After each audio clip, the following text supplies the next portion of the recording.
नमस्कार, अपना राज्य अपनी खबर में आप सभी का स्वागत है। मैं हूं आपके साथ हिमानी कटारिया। हमारे खास शो दिल रहा दगा में आप सभी का बहुत बहुत स्वागत। कोरोना काल के बाद लगातार साइलेंट अटैक के चौंका देने वाले वीडियो सामने आ रहे हैं।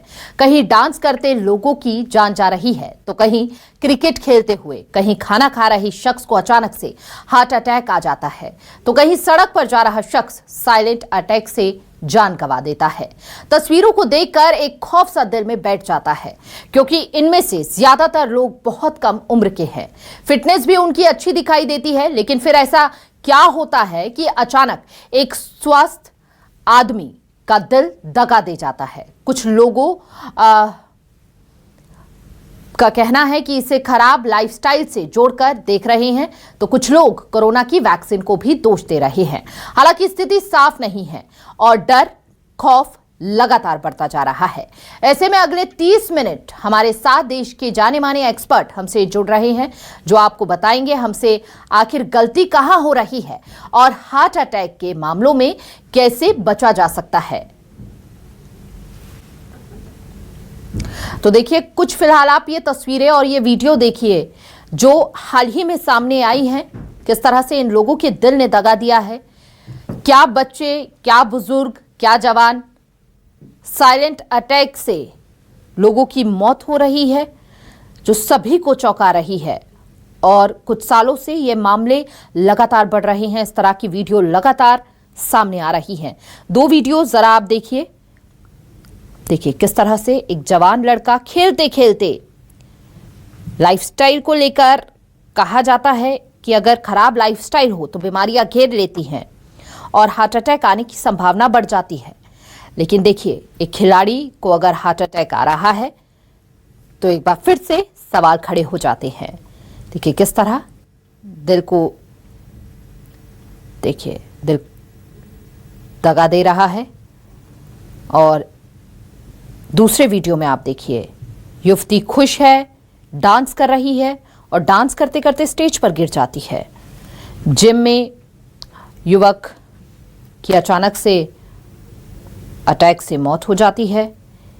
ये हाल ही की कुछ वीडियो हैं जो हम आपको लगातार दिखा रहे हैं कि किस तरह से हार्ट अटैक के मामले सामने आ रहे हैं। कोई कुछ समझ पाए इससे पहले ही इंसान चला जाता है।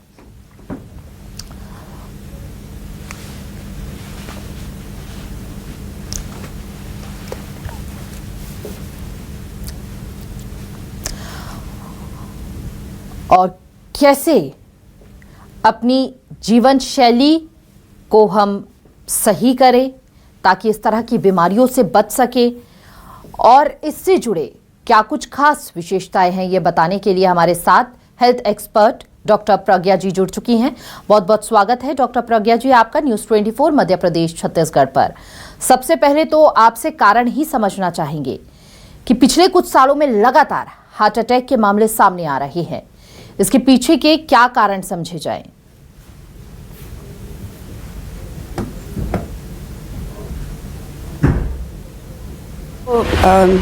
जो जनरेशन बहुत ज़्यादा कॉन्शियस हो रही है अपने आप को लुक्स को लेकर के, वज़न ना बढ़े या वज़न बढ़ा है तो उसको जल्दी कम करना है, और उसी की वजह से वो ज़्यादा तनाव ले लेते हैं और अपनी डाइट पे बहुत अच्छा फोकस नहीं करते, या फिर उनकी जिमिंग बहुत ज़्यादा एक्स्ट्रा है, एक्सरसाइजेस बहुत ज़्यादा हैं और उन्हें सही तरीके की गाइडलाइंस नहीं मिलती हैं। उसकी वजह से उनका तनाव बढ़ता है, अच्छी नींद नहीं होती है, और कई बार ही वो अपनी खुद की प्रोग्रेस को लेके, अपने करियर को लेकर के बहुत ज़्यादा चिंतित रहते हैं।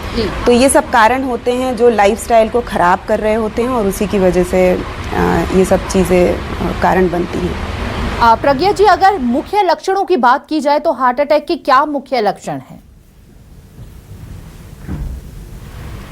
हार्ट अटैक में बेसिकली अगर हम देखें तो घबराहट, एसिडिटी जैसी कंडीशन बनती है, पसीना आता है ठंडा, जिसकी वजह से कई बार ऐसा होता है जब हम ये समझ के कि नहीं आप एकदम गर्मी से आए हैं या बहुत जल्दी चले हैं या आपको एसिडिटी हो गई है और उसी की वजह से आपको ये घबराहट हो रही है, तो ये कारण बनते हैं और उसे हम ध्यान नहीं देते और वो आगे बहुत परेशानी का सबब बनते हैं।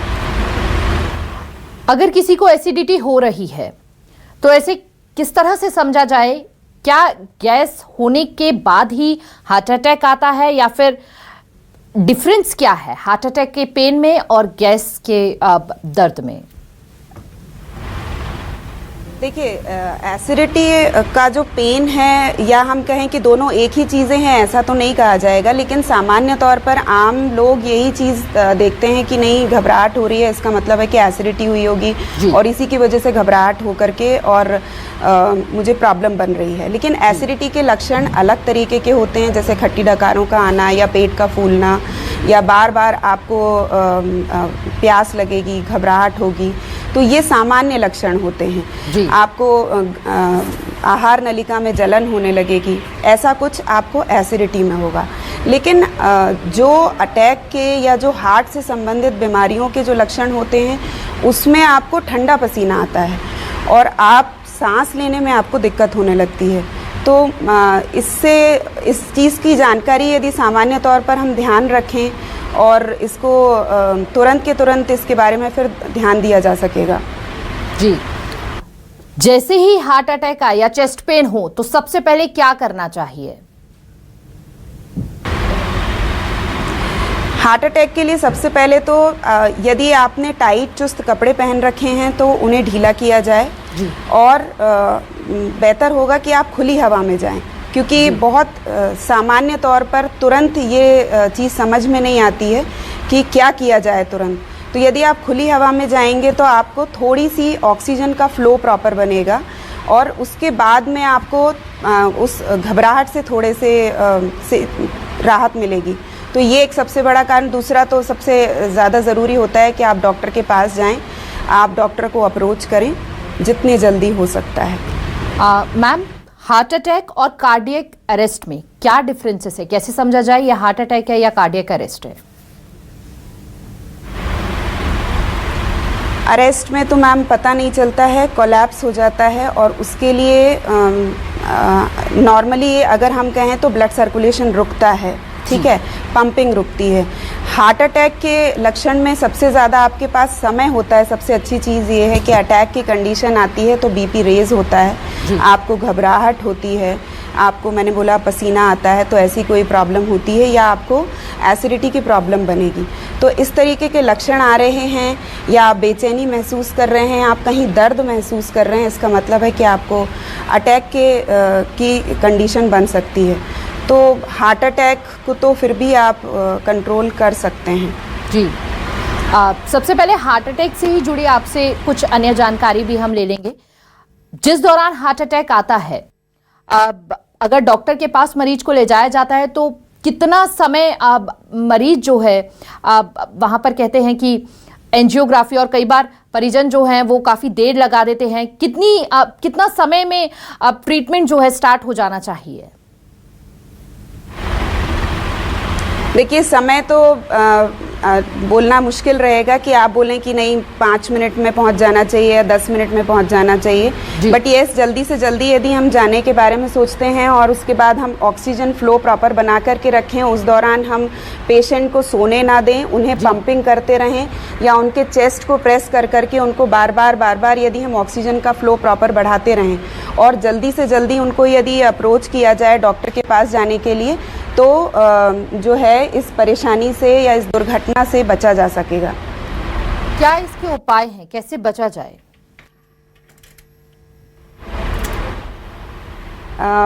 सबसे पहले तो आप जो खुली हवा में रहते हैं उसकी वजह से ऑक्सीजन का फ्लो प्रॉपर बनेगा, प्लस चेस्ट को प्रेसिंग दी जाती है जिससे आप ऑक्सीजन का फ्लो प्रॉपर बनाते हैं। कई बारी यदि आपसे ये चीज़ नहीं बन रही है, आप प्रेस नहीं कर पा रहे हैं प्रॉपर तरीके से, आजकल तो बहुत सारे लोगों को इस चीज़ की ट्रेनिंग जगह जगह पर दी जाती है, डॉक्टर्स देते हैं, इंस्टीट्यूट में दिया जाता है, कंपनीज़ में इसके लिए ट्रेनिंग दी जाती है।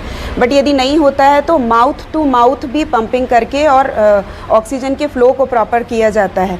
और एस्पिरिन की गोली दी जाती है जो मुंह में रखी जाती है। इसके बारे में वैसे मेरा बोलना गलत होगा, बट येस, डॉक्टर इसके बारे में ज़्यादा अच्छे से बता पाएंगे। आजकल गोली को रखने के लिए ज़ुबान के नीचे दिया जाता है, जो बोला जाता है कि इसकी वजह से आप इंस्टेंट कुछ क्षणों के लिए उस परेशानी से डिले कर सकेंगे और डॉक्टर के पास जाने के बाद आपका ट्रीटमेंट सही तरीके से शुरू हो जाएगा।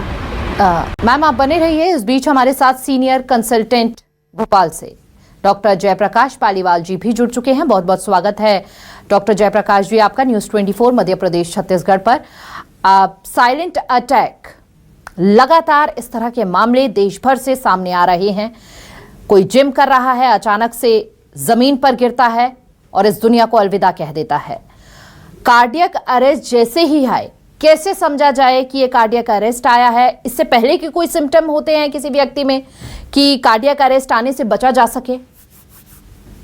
देखिए, पहले तो मैं आपको इतना बता दूं कि जब भी कभी कोई बीमारी होती है तो उसके कुछ न कुछ संकेत जरूर देती है जी। और लेकिन हम लोग सामान्य तौर पर बीमारी के किसी भी संकेत को सकारात्मक रूप से नहीं लेते हैं जी। और कई बार हमारा उत्साह या कई बार हम उसको नजरअंदाज करते हैं। बिल्कुल। अक्सर ये होता है कि जब भी कभी कार्डियक अरेस्ट इस तरह का आता है तो उसके पहले कुछ न कुछ छोटे मोटे लक्षण जरूर रहते हैं। उन छोटे मोटे लक्षणों में घबराहट होना, कभी भी गैस जैसी शिकायत होना, अपच जैसा होना, कभी पेट फूलना या कभी हल्का सीने में दर्द या मध्यम दर्द होना या कभी अचानक घबराहट होकर ठंडा पसीना आना इत्यादि छोटी मोटी चीजें जरूर रहती है जी। यदि हम इस तरह की बात करें कि अचानक कार्डियक अरेस्ट आए तो ऐसा कभी नहीं होता है कि पेशेंट को उसके छोटे या मझोले लक्षण पहले नहीं रहे हो और पेशेंट पूर्णतः स्वस्थ रहा हो।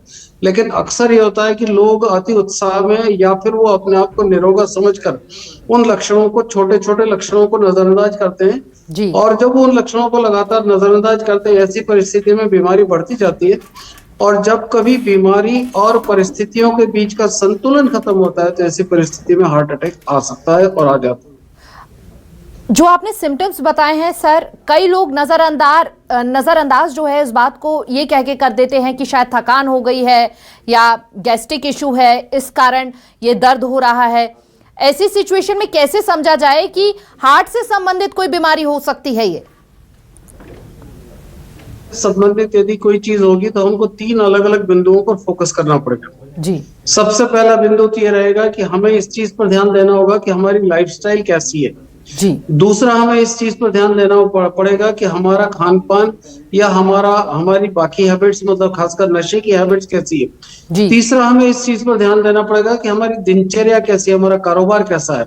यदि इन सब चीजों के बाद यदि हमको अचानक कभी भी हर कहीं घबराहट होने लगे, खाना खाने के बाद हमें अचानक ऐसा लगने लगे कि हमने ज्यादा खाना खा लिया, अपच हो गया या हमसे कोई अपराध हो गया, या कभी अचानक घबराहट होने लगे या अचानक हमारी नाड़ी धड़कन बढ़ जाए या कभी अचानक घबराहट होकर पसीना आने लगे या सीधे हाथ उल्टे हाथ में दर्द होने लगे या उल्टे हाथ में सामने की तरफ छाती में भारीपन या दर्द होने लगे या कभी कभार पेट के ऊपरी हिस्से के साथ साथ छाती में दर्द होने लगे, तो हमें यह समझ लेना चाहिए कि हमें कम से कम एक बार चिकित्सक के पास जाकर अपना कार्डियक चेकअप जरूर करवाना चाहिए जी।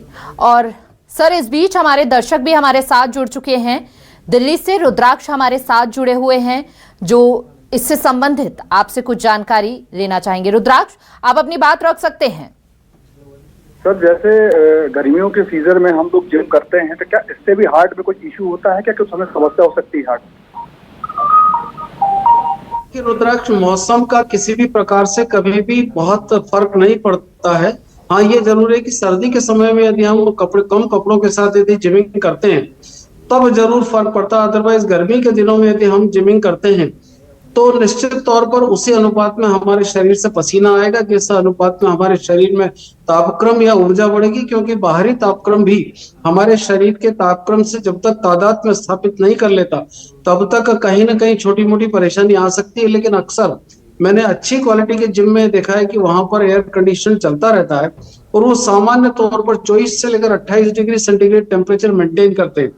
तो मौसम का किसी भी प्रकार से फर्क तभी पड़ता है जब हम 20 डिग्री से या 22 डिग्री से कम तापक्रम में यदि एक्सरसाइज करें, तो ऐसे में हमारे शरीर की सतही कोशिकाएं, ब्लड वेसल्स जो रहती है वो निश्चित तौर पर सिकुड़ जाती है और जो अंदर की बड़ी कोशिकाओं का या बड़ी खून की धमनियों का जो ब्लड का लोड है या ब्लड प्रेशर का लोड है वो बढ़ जाता है। तो ऐसे में मैं कह सकता हूं कि सर्दी के मौसम में जरूर या सर्द मौसम में जरूर हमें इस चीज का ध्यान रखना चाहिए कि हम समसामयिक वातावरण में या फिर समशीतोष्ण वातावरण में जो हमारे शरीर को माफिक बैठे जो शरीर को माफिक बैठता है वो तापक्रम रहता है 23 से लेकर 27-28 डिग्री तक। इस डिग्री के तापक्रम में यदि हम किसी भी मौसम में एक्सरसाइज करते हैं तो तापक्रम या मौसम का किसी भी प्रकार का प्रतिकूल प्रभाव हमारे शरीर पर जिमिंग करते समय नहीं पड़ता है। उम्मीद है रुद्राक्ष आपको अपना जवाब मिल गया होगा। बहुत बहुत शुक्रिया आपका न्यूज़ 24 के साथ जुड़ने के लिए। और एक बार फिर सर आपसे जानना चाहेंगे, आपने कहा कि अगर जिम में एसी चलता है तो उसका इतना प्रभाव नहीं पड़ेगा, लेकिन आपसे ये समझना चाहेंगे कि क्या हार्ट पेशेंट्स को एसी अगर किसी रूम में चल रहा है तो उससे खतरा पैदा हो सकता है, क्योंकि कई ऐसी बीमारियां हैं अगर वो एसी का ज़्यादा इस्तेमाल करते हैं लोग, वो मरीज, तो वो प्रभाव डालता है, लेकिन हार्ट पेशेंट्स पर भी कुछ इस तरह के असर पड़ते हैं?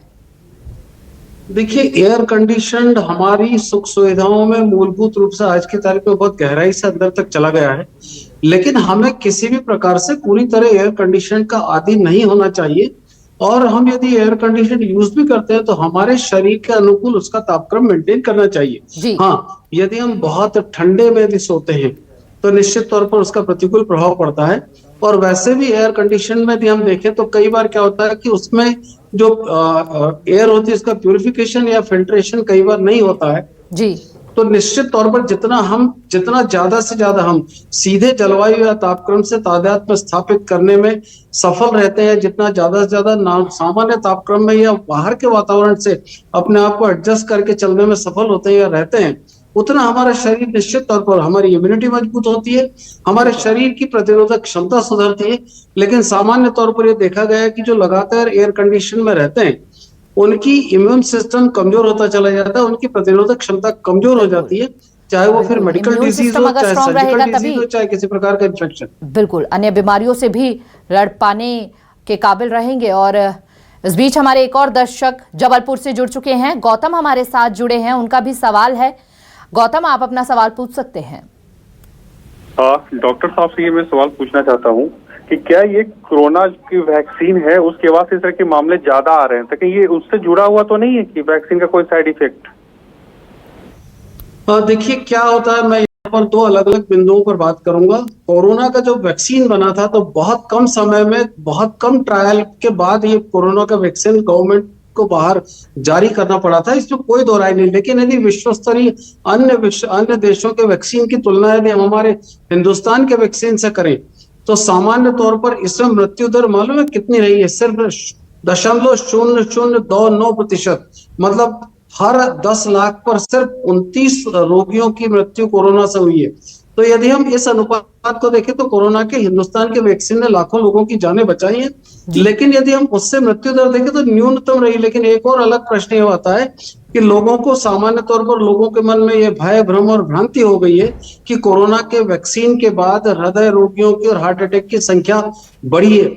मैं अभी ये, चूंकि ये अभी इन दिनों इन्वेस्टिगेशन में चल रहा है, ये सब चीजें कहीं कहीं शोध वाली स्थिति में चल रही है, लेकिन मैं ये मानता हूं कि इस तरह की कोई भी परिस्थिति नहीं है। लेकिन हाँ, कोविड के बाद लोगों में स्वास्थ्य के प्रति जागरूकता बढ़ी है, इसलिए मैं कह सकता हूं कि ज्यादा जागरूकता की वजह से जो ये इंसिडेंट्स है, दूसरा सोशल मीडिया की वजह से भी इस तरह के यदि कोई प्रकरण होते हैं तो तुरंत लोगों के नॉलेज में आते हैं, तो जो इंसिडेंट्स है वो ज्यादा सामने आने लगा है।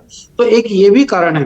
फिर दूसरा, कोरोना वैक्सीन से हृदय रोगियों की कोई परेशानी बढ़ी या नहीं बढ़ी, ये कहना अभी बहुत जल्दबाजी होगा, क्योंकि इस पर Indian medical council of Indian ICMR की रिसर्च ऑलरेडी चल रही है।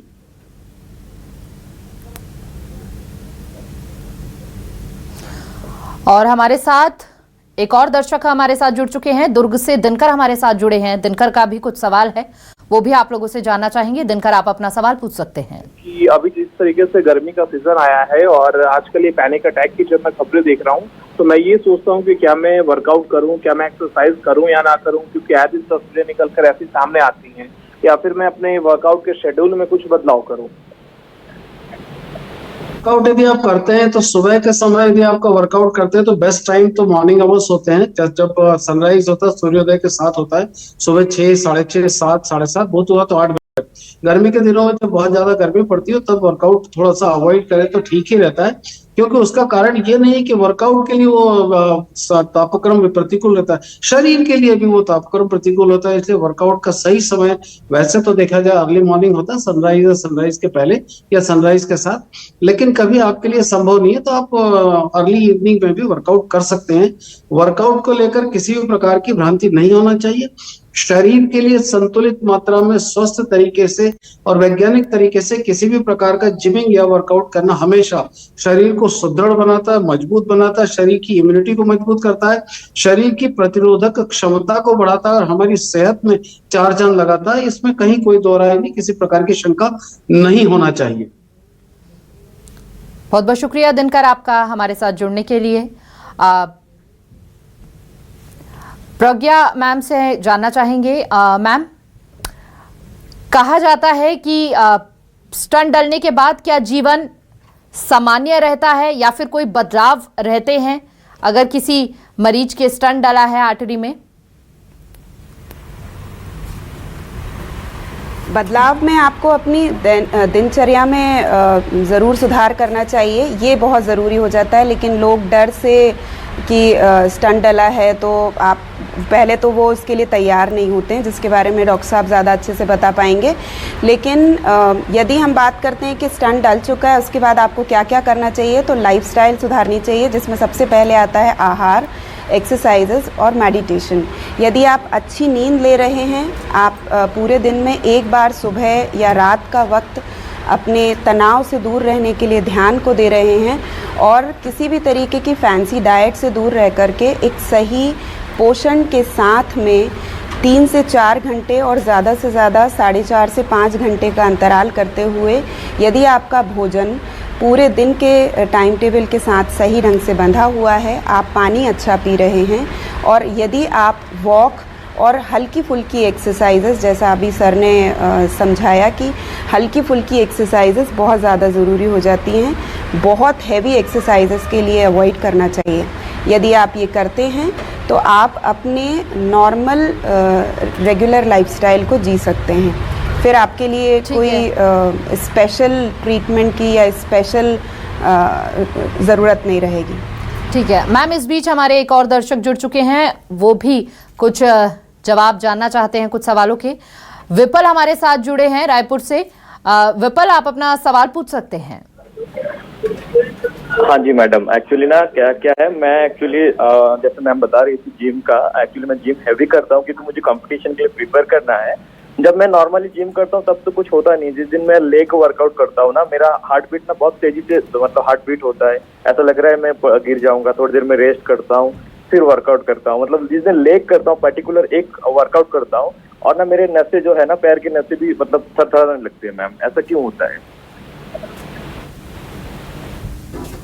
कारण सबसे पहली चीज़ तो ये होगा कि या तो आपका भोजन प्रॉपर तरीके से नहीं है, क्योंकि कई बार ऐसा होता है जब आपकी डेफिशिएंसीज आती हैं जिसकी वजह से आपको ये प्रॉब्लम्स बनती हैं।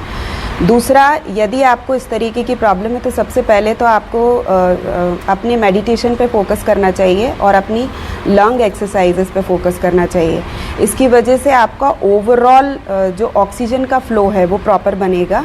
और डेफिशिएंसीज इसलिए बोल रहे हैं क्योंकि आजकल लोग अपनी डाइट में स्ट्रिक्टली सप्लीमेंट्स पे ज़्यादा फोकस करते हैं, अदरवाइज़ वो लंबे गैप के साथ में या तो हाई प्रोटीन पाउडर का सप्लीमेंट या फिर किसी तरीके की लंबे गैप के साथ में डाइट लेते हैं, जिसकी वजह से डेफिशिएंसीज बनती हैं और आपका एब्जॉर्प्शन प्रॉपर नहीं हो पाता, जिसकी वजह से B12 खास करके विटामिन C बहुत ज़्यादा डेफिशिएंसीज देखी जाती हैं। यदि आपको इस तरीके की परेशानी होती है और आप घबराहट महसूस करते हैं, पेन महसूस करते हैं और आपको थोड़ी देर के लिए रुकना पड़ता है, तो B12 चेक कराइए और अपनी डाइट में हरी पत्तेदार सब्जियां लें। आप नट्स का इंटेक करें, 3 से 4 घंटे जैसा मैंने बोला है वैसा आपका भोजन का इंटेक हो और सही मात्रा का प्रोटीन लें।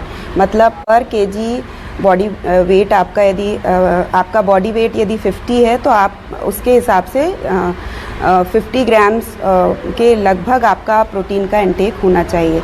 तो यदि आप ये ले रहे हैं तो ठीक है, इससे ज़्यादा का प्रोटीन का इंटेक यदि आप सप्लीमेंट के थ्रू ले रहे हैं तो वो आप ना करें, क्योंकि इसकी वजह से हाइपर एक्टिविटी होती है और वो हाइपर एक्टिविटी आपके हार्मोन्स को डिस्टर्ब भी करते हैं। उम्मीद है विपल आपको अपनी समस्या का हल जरूर मिला होगा। बहुत बहुत शुक्रिया हमारे साथ जुड़ने के लिए। और एक और दर्शक हमारे साथ जुड़ चुके हैं, पन्ना से इकबाल जी हमारे साथ जुड़े हैं। इकबाल, आप अपनी बात रख सकते हैं।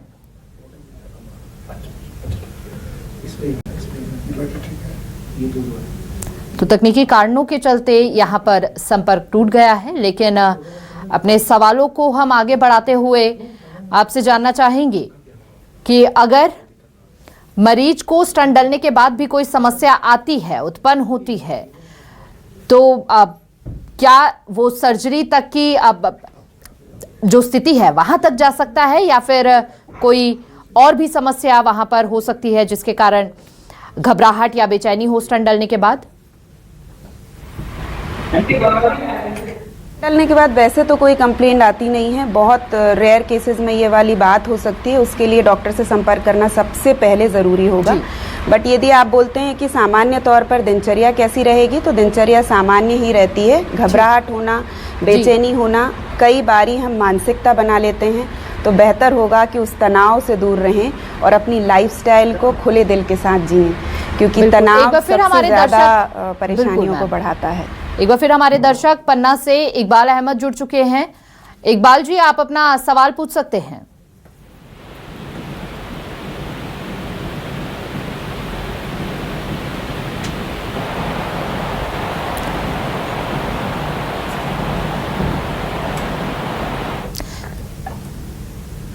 इकबाल जी, आवाज आ रही है आप तक?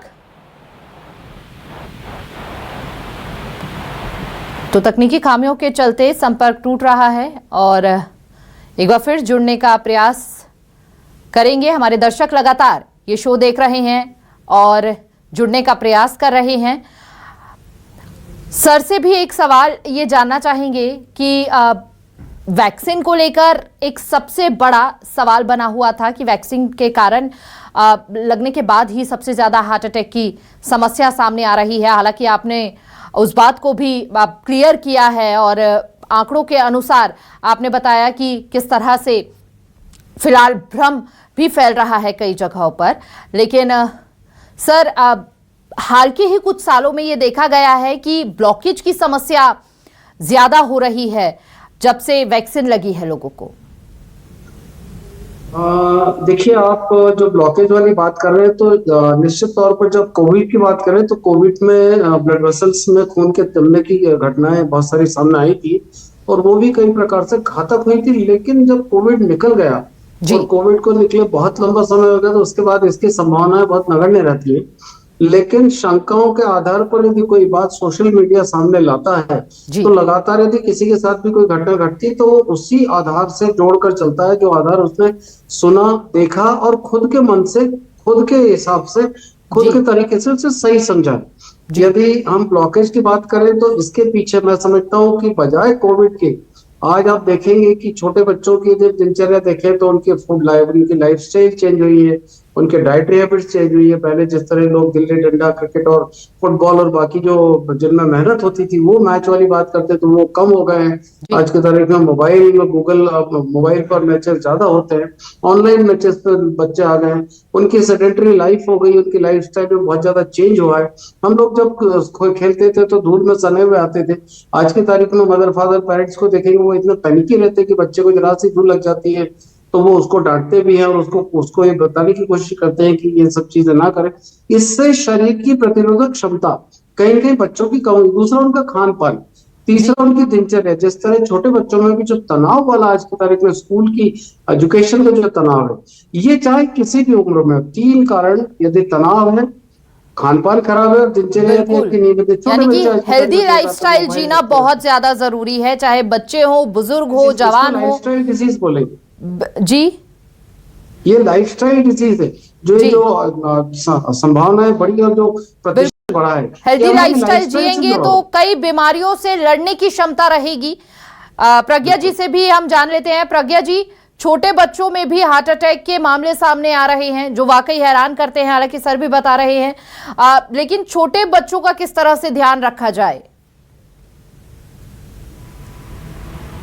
सबसे पहले तो जो शुरुआत में ही अगर हम देखते हैं कि सप्लीमेंट्स देना चालू कर दिया जाता है, हम माएँ आजकल सेरेलैक पे ज़्यादा डिपेंडेंट है। यदि घर का भोजन, घर की प्रिपरेशन पर यदि आप फोकस करेंगे तो लंबे समय तक जो लॉन्ग टर्म जो इम्यूनिटी के या जो हम कहेंगे कि बॉडी का एक अच्छा इफेक्ट जो बॉडी बनाने का काम होता है, जिसमें हम बोलते हैं कि डेफिशिएंसीज नहीं है, प्रोटीन की डेफिशिएंसी या कैल्शियम, बहुत छोटी उम्र में बच्चे गिरते हैं और उनका फ्रैक्चर आ जाता है। तो इस तरीके की यदि कोई छोटी छोटी प्रॉब्लम्स आ रही हैं तो वो इसलिए हैं क्योंकि बच्चों को पैकेट फूड, डब्बा फूड ज़्यादा खिलाया जा रहा है या वो इरिटेट होते हैं, तो हम उन्हें उस तरीके की लाइफस्टाइल शुरू से उनको आदत में नहीं डालते हैं। और यदि हम ऐसा करेंगे तो उसके लिए बच्चों में वो साइड इफेक्ट देखने को मिलेंगे। आप दोनों मेहमानों का बहुत बहुत शुक्रिया, बहुत ज़्यादा ज़रूरी है। बिल्कुल, आप दोनों मेहमानों का बहुत बहुत शुक्रिया हमारे दर्शकों को जागरूक करने के लिए इस बीमारी से, और किस तरह से अगर हार्ट से संबंधित कोई भी सिम्टम्स आपको नजर आते हैं तो आपको अपने लाइफस्टाइल पर खासा फोकस करने की ज़रूरत है। अपने क्षमता को बढ़ाइए ताकि आप स्वस्थ रहें और अपनी जीवन शैली को भी बेहतर कर सके। बहुत बहुत शुक्रिया आप दोनों मेहमानों का हमारे साथ जुड़ने के लिए और इस खास संबंध में बात करने के लिए। तो दिल अचानक से काम करना बंद कर देता है कार्डियक अरेस्ट में, और इसके केवल उपाय ये हैं कि सिम्टम्स को समझिए। अगर आपको ठंडा पसीना आ रहा है, अपने आप को थका हुआ महसूस कर रहे हैं, बहुत ज़्यादा सांस लेने में आपको परेशानी हो रही है, तो इस तरह के सिम्टम्स को बिल्कुल भी नज़रअंदाज ना किया जाए। फिलहाल हमारी खास पेशकश में बस इतना ही। तमाम बड़ी खबरों के लिए देखते रहिए न्यूज़ 24 मध्य प्रदेश छत्तीसगढ़।